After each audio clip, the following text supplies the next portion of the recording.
So this will be New Zealand dollar JEP USD for the day. So we've actually done analysis for New Zealand dollar JPY. You can check the channel so you'll be able to watch that. Now let's see what New Zealand dollar USD is going to be giving us for the day. So if you are yet to subscribe, make sure you click on the subscribe button, like, share, and make. So let's start with our trend. First and foremost, we need to see what New Zealand dollar USD is giving us. As you can see, this trend, the full bigger picture is on a downtrend, right?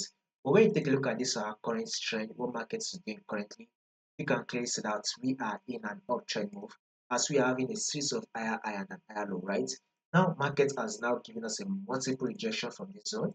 So we had this reaction from the zone, then there's a second reaction from the zone, then here comes the third reaction, and here is the fourth reaction. So markets have been able to push up, right? So if in case market drops, right, if in case market drops back to this our support level, we would see New Zealand dollar JPY give us another bullish move. So whatever thing you would want to be doing on your dollar USD, right, you would want to be going on a bullish move. Personally, I would say you should wait for your pullback to be made.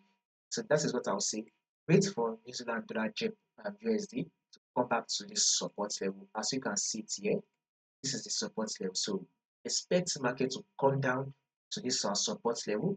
Once it comes down to tap the support level, then you can now start anticipating for a buy that will push out to come to our resistance level. So above all, we should be looking for a buy setup on our New Zealand dollar USD. So more updates will be covered for this for you guys.